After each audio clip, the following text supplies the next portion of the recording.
पुच्छीशुनम तपाराधना के जितने भी साधक और साधिकाएं हैं, उन सभी का हार्दिक अभिनंदन करता हूं।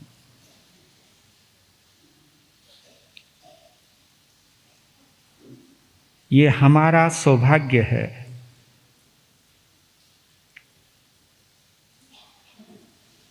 कि पुच्छीशुनु तपाराधना के साथ साथ वीरथुई के माध्यम से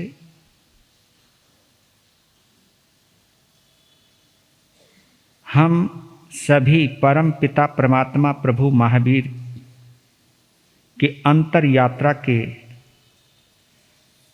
हिस्सेदार बने हुए हैं, यात्री बने हुए हैं।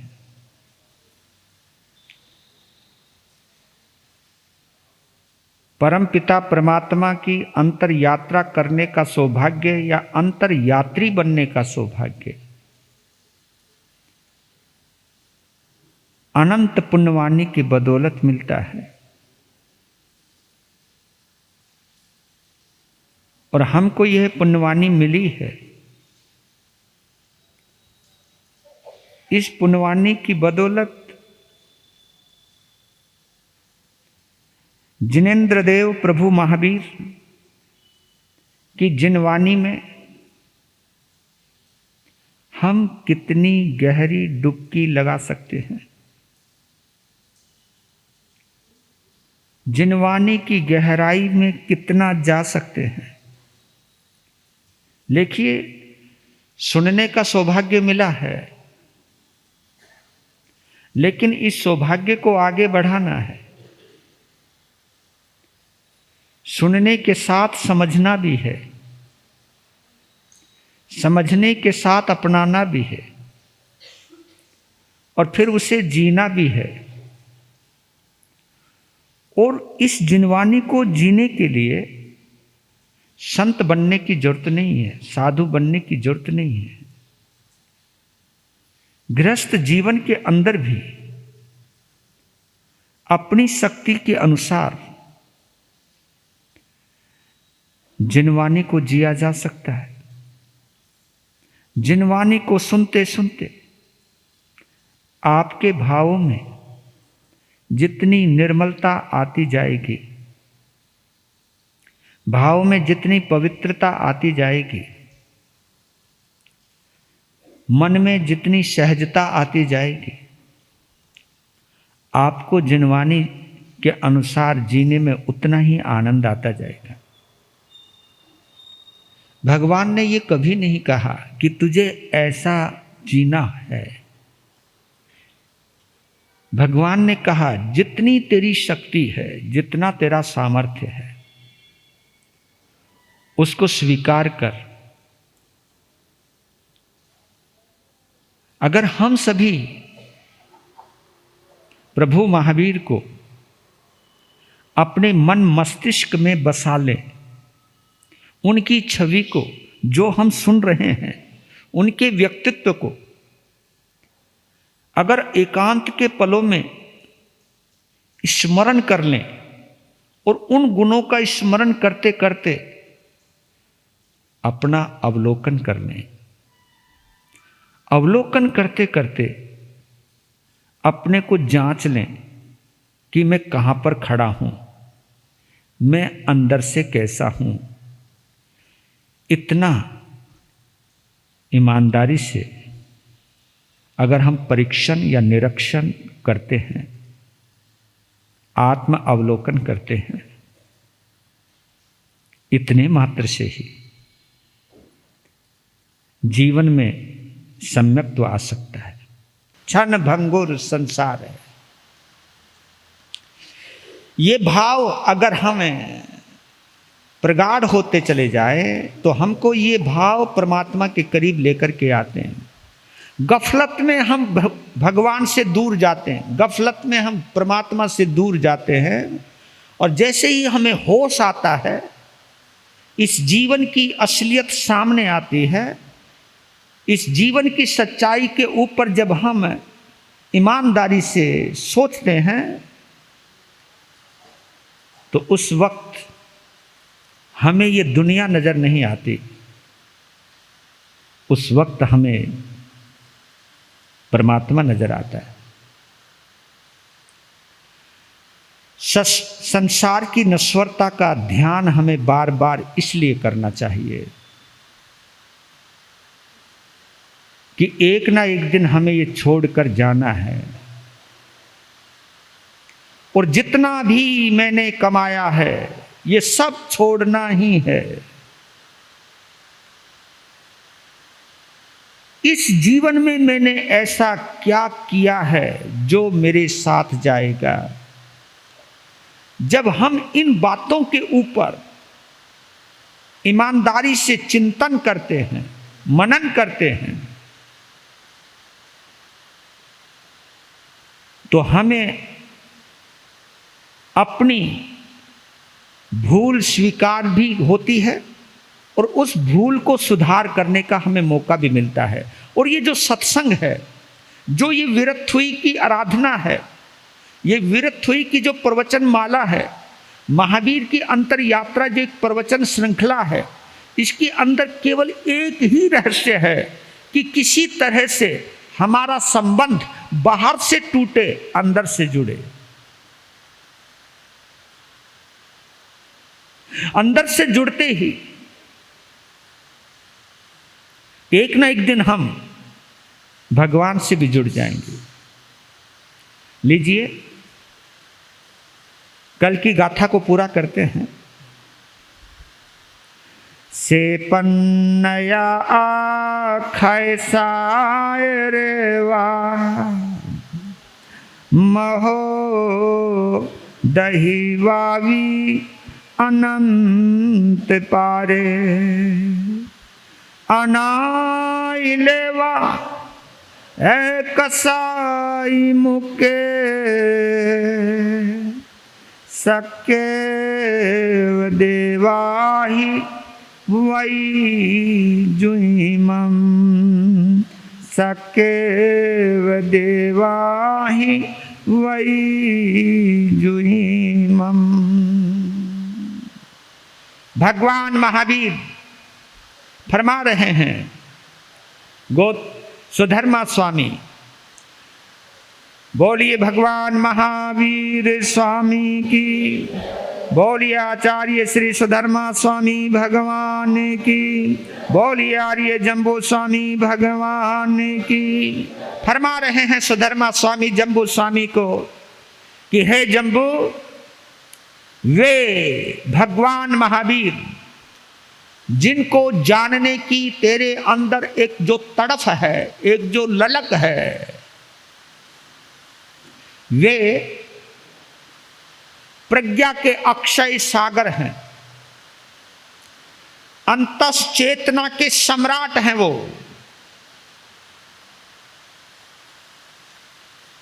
प्रज्ञा शिरोमणि हैं, वो ज्ञान के सागर हैं वो, और इतना ज्ञान है उनको कि हम और तुम उसका अंदाजा नहीं लगा सकते। क्यों? क्योंकि हमारे पास अभी उन जैसा ज्ञान नहीं है। हम अभी छद्मस्त हैं।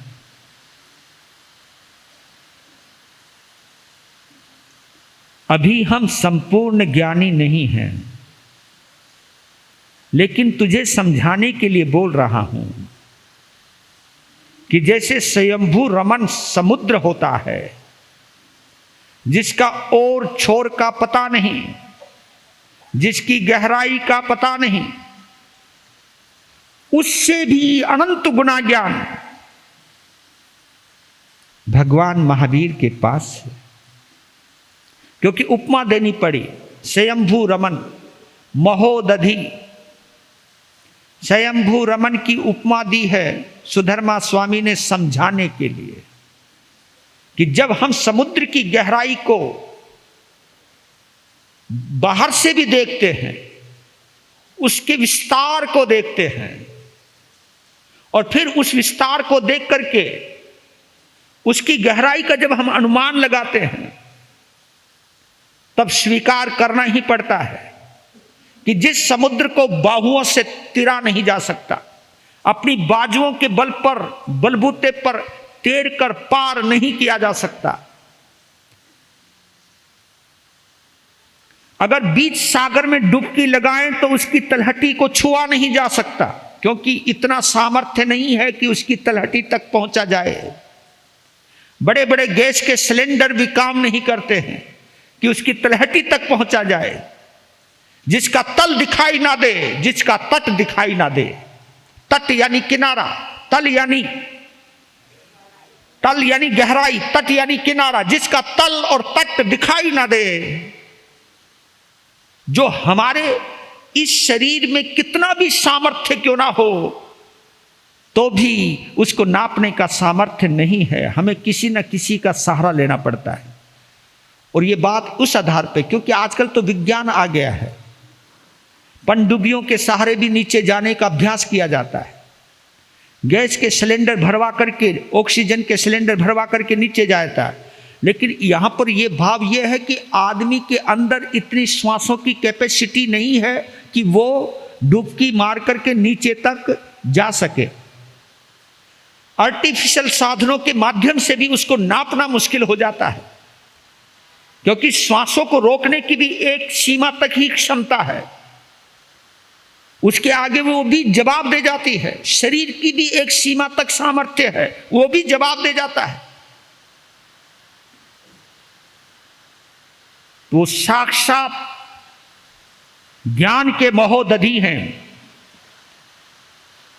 वो प्रज्ञा के ज्ञान के सागर हैं। फिर नीचे बतलाया है, अना इलेवा ए कसाई मुक्के सक्के व देवा ही वही जुईमम। उनको इतना ज्ञान मिला कैसे, ये रहस्य खोल रहे हैं सुधर्मा स्वामी जंबू स्वामी के सामने। और इन्हीं रहस्यों के रहस्योद्घाटन से भरा हुआ है आगम शास्त्र।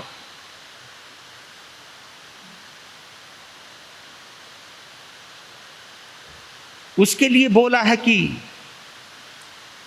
अना इलेवा ए कसाई मुक्के,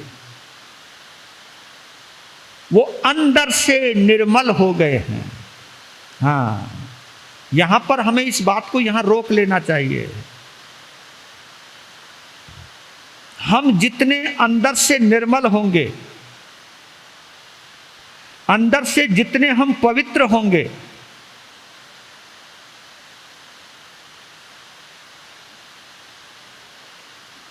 उतने ही हम शांत होंगे। और जितने हम शांत होंगे उतना ही हम देख पाएंगे। ये आपको शायद मैंने एक दिन बोला भी था कि उबलता हुआ पानी में कोई चेहरा नहीं देख पाता, बहते हुए पानी में भी कोई चेहरा नहीं देख पाता, क्योंकि वो टिकना चाहिए, रुकना चाहिए, शांत होना चाहिए, स्थिर होना चाहिए। इसलिए जैन शासन में मुनि राजों के लिए एक शब्द का प्रयोग किया गया है, स्थविर मुनिराज। स्थविर मुनिराज, स्थिर।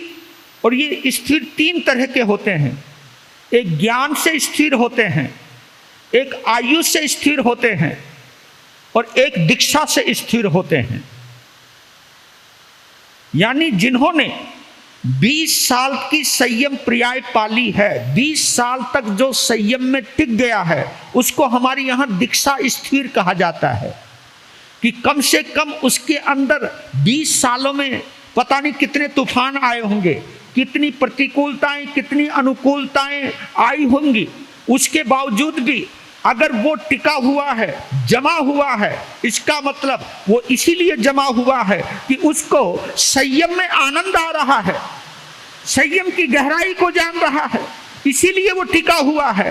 तो हमारे यहाँ जिसकी 20 साल की दीक्षा हो जाती है, उसको सम्मान की दृष्टि से देखा जाता है कि धन्य है कि इस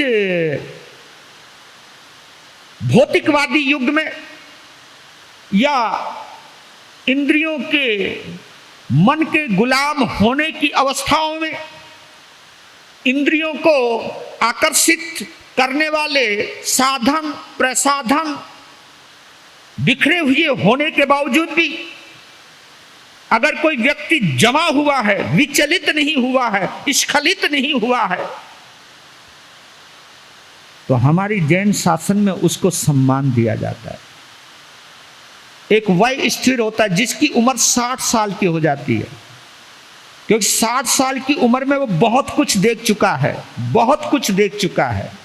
कभी कभी तो ये उम्र ही हमें इतना ज्ञान, इतना अनुभव दे देती है, इतना अनुभव दे देती है, जो अनुभव हमें पढ़ने से नहीं आता है, जो अनुभव हमें जिंदगी को देखने से आता है। तो जो बुजुर्ग होते हैं उनको हमारी समाज में इसलिए सम्मान दिया जाता है कि ये बुजुर्ग है, ये अनुभवी है।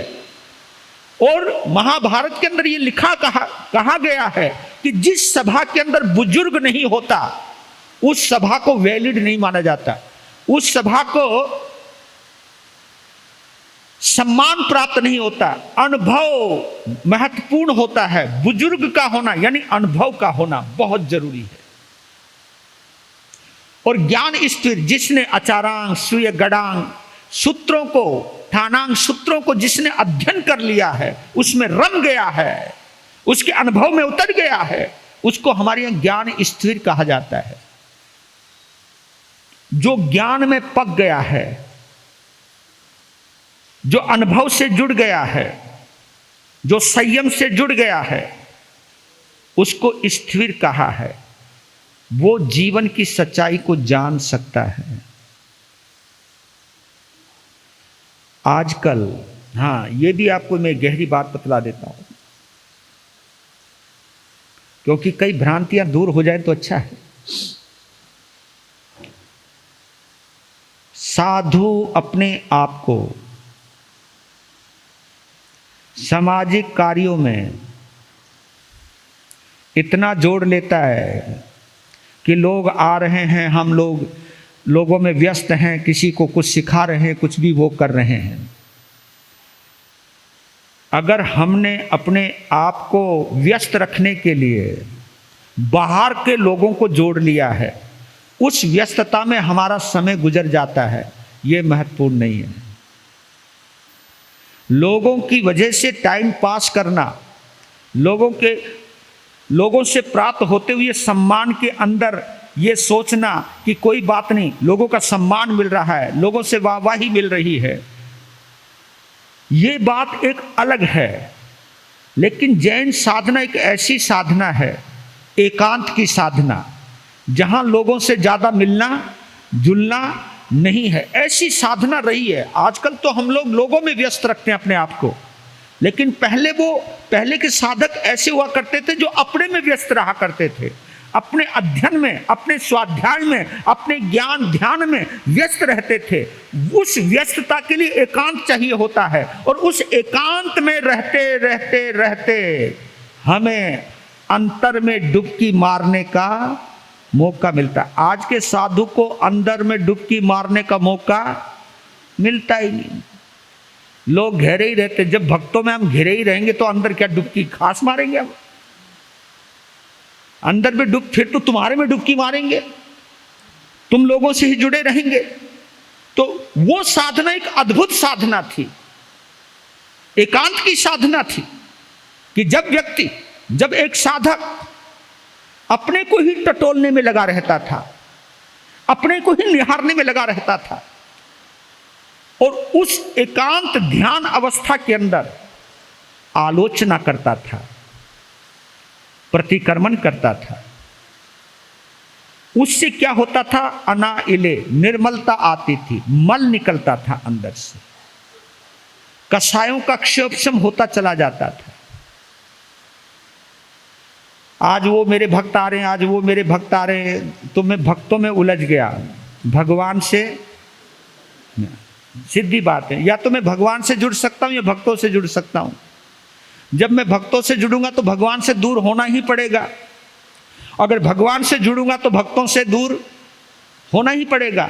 क्योंकि भक्तों से दूर हुए बिना मैं भगवान से जुड़ नहीं सकता, और भक्तों से जुड़ के मैं भगवान से नहीं जुड़ सकता। और भगवान, और देखिए कितनी गजब की बात है, आपसे जुड़ा रहूंगा तो धीरे धीरे आपकी जो नेगेटिविटी है वो मेरे अंदर भी आती रहेगी। मैं इस सच्चाई को स्वीकार कर रहा हूं सरेआम।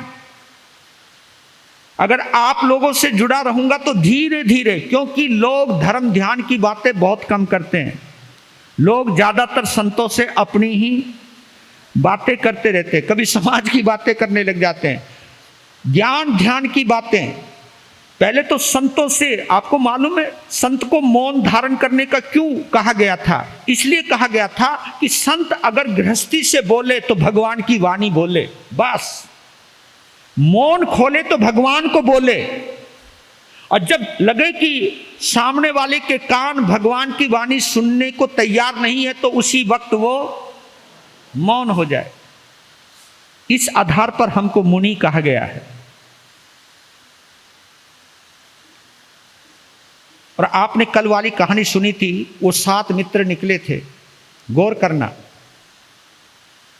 जिसमें ये वहम हो गया कि एक खो गया। तो आपने देखा होगा 8वां व्यक्ति आया था जिसने ये कहा था, चाहे वो डंडे मार के कहा, सदगुरु की भूमिका 8वें आदमी जैसी है। सदगुरु उसे कहते हैं जो आपको आपके बारे में बताता है, आपकी आत्मा की खबर देता है, आपके आंतरिक व्यक्तित्व की पहचान देता है। सदगुरु उसे कहते हैं जो आपको आपसे मिलाता है, आपको आपका परिचय कराता है, आपको ये कहता है जो तेरा नाम है, जो तेरा स्थान है, जो तेरा सम्मान है, जो भी कुछ तेरी बाहर की पहचान है वो इस दुनिया की पहचान है, ये तेरी असली पहचान नहीं है। सदगुरु की ये भूमिका है, तुम्हें तुम्हारी सूचना दे कि देख तू परमात्मा का अंश है, तू परमात्मा का वंश है, तेरे अंदर ही परमात्मा जिंदा है, तेरे अंदर ही सदगुरु जिंदा है, तेरे अंदर सब कुछ भरा हुआ है, तेरे अंदर वो सामर्थ्य है। जब एक सदगुरु हमें हमारी पहचान कराता है, जैसे उन्होंने कहा था कि तुम 6 नहीं हो तुम 7 हो, उन्हें बताया, उनका भ्रम मिटाया, उनका अज्ञान मिटाया, ये सदगुरु की भूमिका है।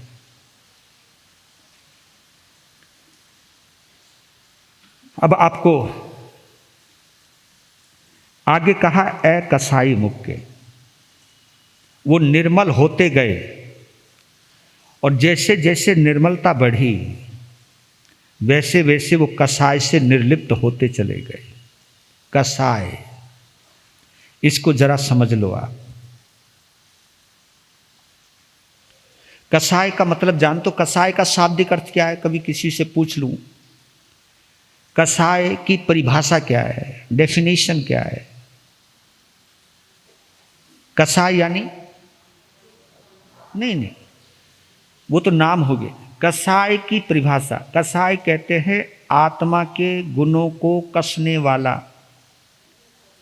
आत्मा के गुणों को कसने वाला, आत्मा के गुणों को सोखने वाला, आत्मा के गुणों को नष्ट करने वाला।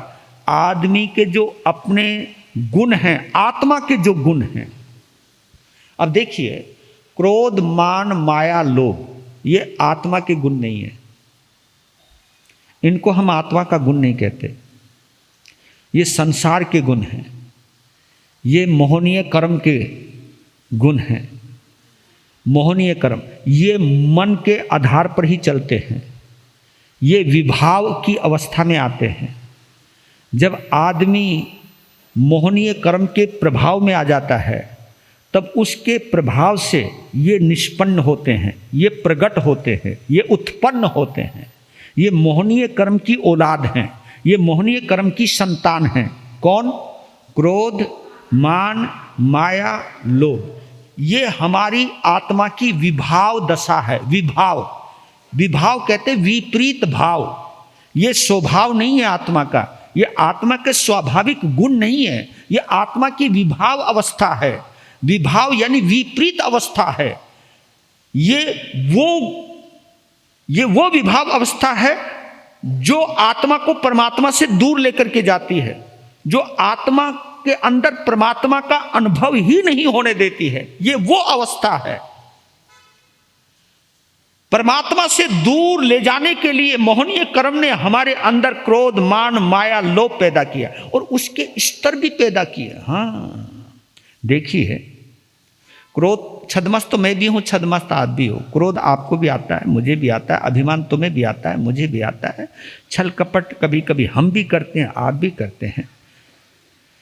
लोभ आपको भी आता है, हमको भी आता है। उसके पीछे राग और द्वेष भी जुड़ा हुआ है और उन्हीं के साथ ही वो 5 प्रकार की जो हिंसाएं हैं, प्राणतिपात, मृषावध, अदत्ता दान, मैथुन, परिग्रह, और उसके बाद वही क्रोध, मान, माया, लोभ, राग, द्वेष, कलह, अध्याख्यान, पैशून्य, परपरिवाद, रति, अरति, माया, मोक्षा, मिथ्या दर्शन, शल्य, ये जो 18 पाप हैं, इन अवस्था, ये सब मोहनीय कर्म की संतान है। ये समझ लो, ये पूरी की पूरी कौरव की सेना है। हाँ, ये कौरवों की सेना है, या यूं समझ लो ये सब कट्टरवादियों की सेना है। कट्टरवादी, जो कट्टरवादी हो गए, सब चीज उनमें आती चली जाती हैं।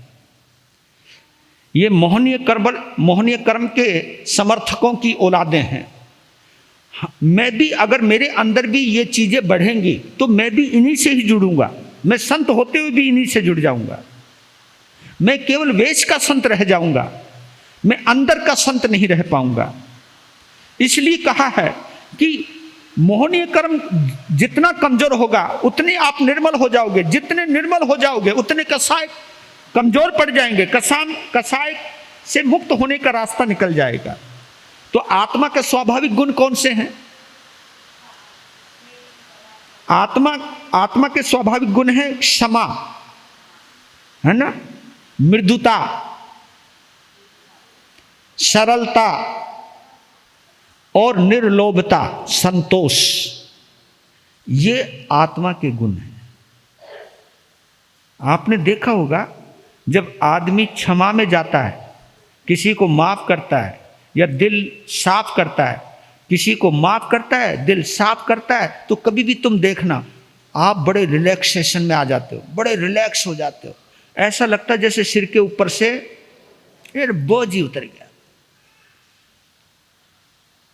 क्षमा यानी किसी को माफ कर दिया, किसी के लिए दिल साफ कर दिया, आपके अंदर एक गहरी सी प्रसन्नता आ जाती है, बोझ ही निकल जाता है।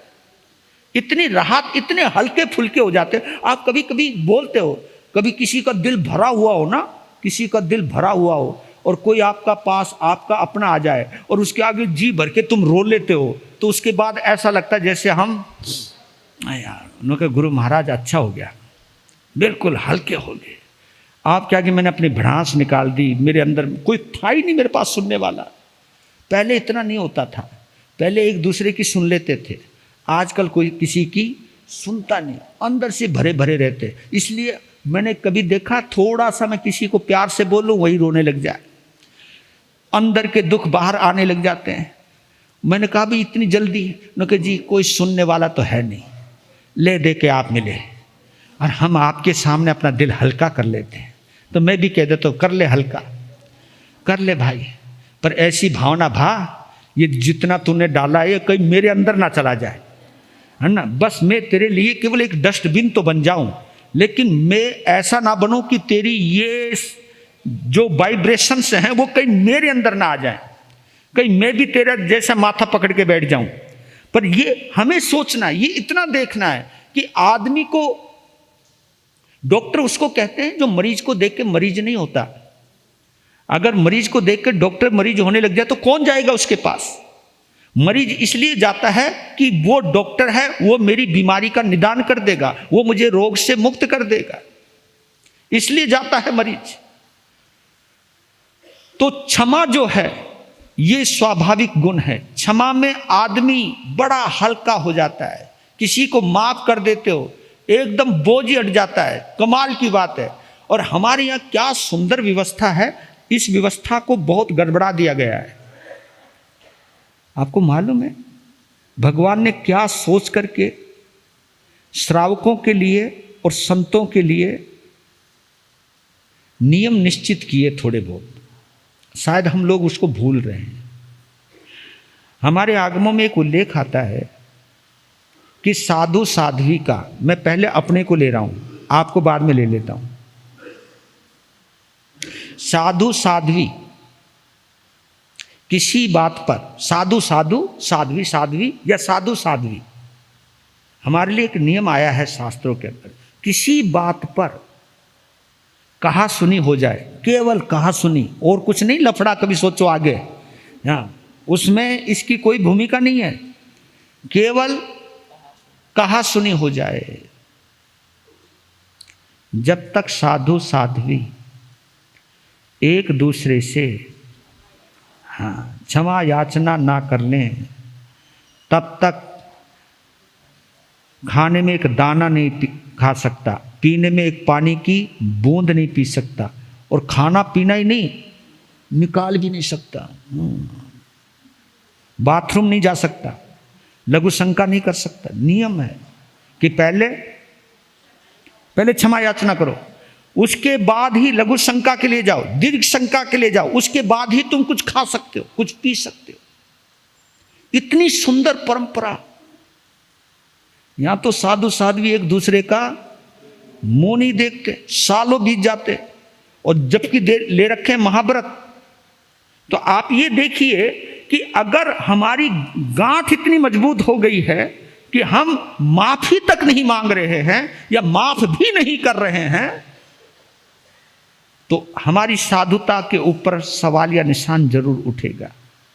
ये तो हम संतों के लिए, आपको श्रावक श्राविकाओं की कैटेगरी में रखते हुए आपको छूट दी है। हमको तो ये कहा कि उसी वक्त सुबह हुई तो शाम को, तो ऐसा ना कि साधु लड़ाई झगड़ा करके निर्जल अठाई कर ले, ऐसा कोई विधान नहीं है। प्रतिक्रमण भी है, प्रतिक्रमण नहीं कर सकता वो जब तक वो क्षमा याचना ना कर ले। ये सब व्यवस्थाएं दी इस अंतर को निर्मल बनाए के रखने के लिए, कषायों को कमजोर करने के लिए, क्रोध मान माया लोभ को कमजोर करने के लिए ये ऐसी पद्धति दी है, जीवन पद्धति। इसको हम लाइफ स्टाइल ऑफ जैन संत और साध्वी का बोलते हैं। ये स्टाइल है हमारा।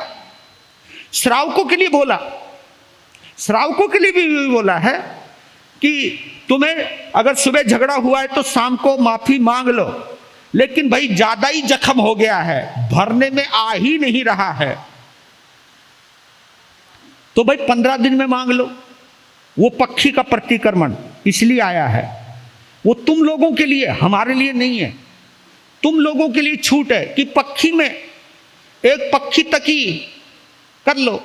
आप कहो कि नहीं जी 15 दिन में काम नहीं चले, बहुत धोखा दिया है, बहुत बुरा किया है, हमारा मन नहीं कर रहा उसे माफ करने का, तब भगवान ने कहा दूसरी पक्षी में कर ले। अगर तुम्हारा मन तब भी नहीं मानता तो 84 पक्षी भी आती है, महीने में 2 बार मौका मिलता है, फिर 4 महीने में एक बार 84 पक्षी, जिसको हमारे यहां 84 प्रतिक्रमण कहते हैं, 3 बार 84 पक्षी आती है, तो उसमें माफी मांग लो। और फिर एक और आती है संवत्सरी महापर्व। अगर संवत्सरी महापर्व पर भी कोई श्रावक या श्राविका अपना मन मुटाव दूर नहीं करता है तो फिर वो जैन शासन का हिस्सा नहीं रहता है। जैन श्रावक श्राविका रहते ही नहीं है, बस जैसे हम हो गए ऐसे तुम भी हो गए। पर लेकिन अगर ये नियम पालना की होती, अगर हमारे श्रावक समुदाय ने, केवल अनुव्रतों की बात नहीं कर रहा मैं, महाव्रतों की बात नहीं कर रहा हूं, केवल यही पालन किया होता कि कुछ भी हो जाए। हमारे तरुण सागर दिगंबर परंपरा मेरे परम मित्र हैं, वो एक बात कहा करते थे कि लड़ लो, झगड़ लो, मौका लगे 1-2 बार मार भी दो, पीट भी लो, लेकिन किसी से बोलना मत छोड़ो, क्योंकि बोलते ही कनेक्शन कट जाता है। और जितना, और आजकल लोग बोलना जल्दी छोड़ देते हैं। बोलना इसलिए छोड़ देते हैं कि हम ये सोच लेते कि मैं इनके बिना रह लूंगा, लेकिन पहले व्यक्ति ये सोचता था कि मैं इनके बिना नहीं रह सकता, यानी मैं इस क्रोध के साथ नहीं रह सकता, मैं इस घुटन के साथ नहीं जी सकता, मैं इस कसाई के बोझ को अपने सिर पर लेकर के नहीं रह सकता, नहीं जी सकता। इतना अंदर से सरल हुआ करता था जैन श्रावक और श्राविका। आपके लिए केवल 1 साल की छूट दी है, लेकिन हम उसको भी क्रॉस, अपने अपने दिल को टटोल लो। कई लोग कहते हैं कि इतने साल हो गए हमें आपस में बोले हुए। वो लोग बोल रहे हैं जिनके खून का रिश्ता है, जिनका एक ही रिश्ता है, एक ही ब्लड रिलेशन है। अगर वो भी अगर आपस में नहीं बोल रहे हैं तो आप सोचिए फिर इस समाज का क्या फायदा होगा, फिर प्रतिक्रमण का क्या फायदा होगा। ये समाज हमको यही कहती है, याद दिलाने के लिए। और समाज में अपनी गलती याद करने की जगह तुम क्या करते हो बताओ? भक्तामर पढ़ना शुरू कर देते हो ताकि वो याद ही ना आए, स्तोत्र पढ़ने शुरू कर देते हो ताकि वो याद ही ना आए। जबकि ये सब पाठ एक तरफ रख के पहले आलोचना करो, पहले अपनी गलती को स्वीकार करो, पहले अंदर से क्षमा के भाव को लाओ। क्षमा भाव जितना गहरा होगा, मृदुता उतनी गहरी हो जाएगी, विनम्रता उतनी गहरी हो जाएगी। और जितनी मृदुता, निर्भिमानता, मृदुता जितनी गहरी हो जाएगी उतनी सरलता आती चली जाएगी। सच कह रहा हूं। और जितनी सरलता आती चली जाएगी उतना ही संतोष आता चला जाएगा। और जितना संतोष आता चला जाएगा, कसायों से मुक्ति का रास्ता खुलता चला जाएगा। इस रास्ते से गुजरे हैं मेरे भगवान महावीर। उन्होंने अपने आप को खूब जांचा है, खूब जांचा है। क्रोध के कई प्रसंग आए, और जबकि वो तो कई जगह ऐसी जगह गए हैं अनार्य देश में कि लोगों ने पत्थर मारे तो ये चेक करने के लिए कि देखता हूं कि मेरे अंदर क्रोध आ रहा है या नहीं आ रहा, अपने को चेक किया करते थे। आप लोग एक बात कहते हो कि मुझको गुस्सा नहीं आता, लेकिन सामने वाले मुझे ये बोलते हो ना, तुम अक्सर यही बोलते हो कि मैं गुस्सा नहीं करना चाहता है, लेकिन दूसरा ही मुझे उंगलियां ही करता रहता है, दूसरा ही मुझे छेड़ता रहता है। आपको बताऊं एक गहरी बात, दूसरा छेड़ नहीं रहा, दूसरा चेक कर रहा है। सामने वाले को आप थर्मामीटर समझा करो। हाँ, क्या समझना? थर्मामीटर। हमें जब बुखार होता है तो थर्मामीटर किस लिए लगाते मुंह में? किस लिए? चेक करने के लिए ना, कि इसमें बुखार है या नहीं। अच्छा, थर्मामीटर में बुखार तभी आएगा ना जब बुखार होगा। थर्मामीटर में बुखार कब आएगा? जब बुखार होगा। अगर बुखार नहीं होगा तो थर्मामीटर में बुखार आएगा क्या? तो आप ये क्यों नहीं समझ रहे कि ये चेक कर रहा है कि अंदर बुखार है या नहीं, अंदर क्रोध है या नहीं। सामने वाला थर्मामीटर है, वो चेक कर रहा है कि आप अंदर से स्वस्थ हो या नहीं, अंदर से शांत हो या नहीं। सामने वाले को जैसे छेड़ रहा है ना, तुरंत समझ जाया करो थर्मामीटर मुंह में आ रहा है। अगर आप अंदर से 98 डिग्री पर आपका अंदर का टेम्परेचर है, या आपका स्वस्थ है, आप शांत अवस्था में। हाँ, अगर 99, 100, 101 और जो टेम्परेचर बढ़ेगा आपका क्रोध भी, तो दूसरे को, मैं अगर स्वस्थ हूं तो थर्मामीटर मेरे मुंह में चाहे डॉक्टर 2 बार दे चाहे 3 बार दे, वो देख, ओ बुखार तो है नहीं आपको, तो डॉक्टर ही खुद कहेगा भाई तू जा, वो दवाई नहीं लिखेगा आपको, तू जा, तू स्वस्थ है।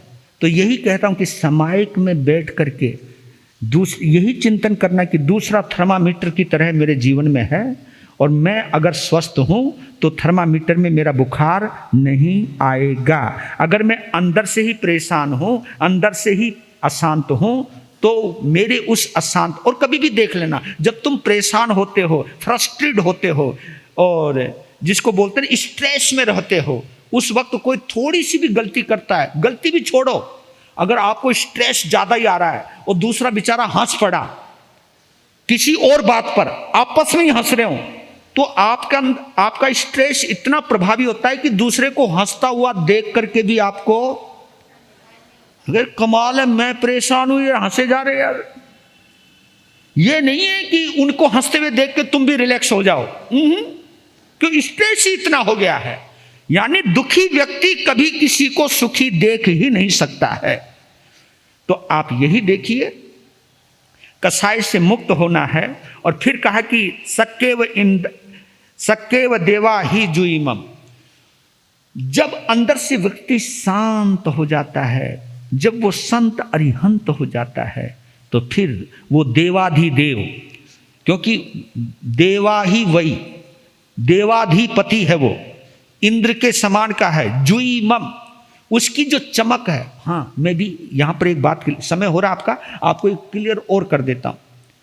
आप जितने शांत होते हैं ना, आपके चेहरे पर नूर होता है। हाँ, देखना, जब अंदर से शांत और अंदर से खुशी रहती है तो चेहरे पर चमक रहती है।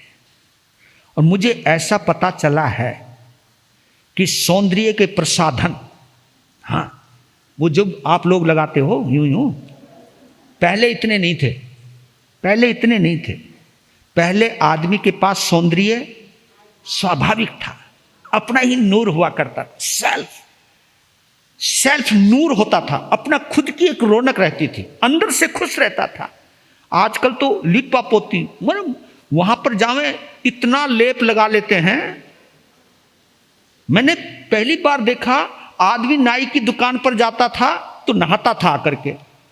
आप ब्यूटी पार्लर जाते हो कि आकर के नहाते हो? आप इसलिए नहीं नहाते क्योंकि जो, तो आप ये सोचिए, अगर उस लेप के आधार पर आपके चेहरे पर चमक है, वो आपकी चमक नहीं है, वो चमक उस लेप की है। आपकी चमक तो अंदर छुपी हुई है। वो चमक तभी आएगी जब आप महावीर से जुड़ोगे। देवाधिदेव इंद्र के समान भगवान महावीर शोभित हुआ करते थे, चेहरे पर चमक थी, लावण्य था, खूबसूरती थी, और उस खूबसूरती को देख करके इंद्र भी प्रणाम किया करता था, इंद्र खुद झुकता था। प्रभु महावीर के सौंदर्य के आगे इंद्र भी अपने सौंदर्य को भूल जाता था। वो सोचता था कि मेरा सौंदर्य गति के ऊपर है, देव गति के आधार पर है, लेकिन मनुष्य गति में रहते हुए भी अगर उनका सौंदर्य मेरे सौंदर्य को लज्जित कर रहा है, तो जरूर मेरे में कसाय हैं, वो निर्बल हो चुके हैं, वो पवित्र हो चुके हैं, उनकी पवित्रता इतनी गजब की है। लो जी, बात थोड़ी गहरी होगी। बरसात है ना, मौसम जरा ऐसा हो गया, आप लोग सोचोगे बोर हो गए होंगे, कोई बात नहीं, बोर मत होना, आ जाओ।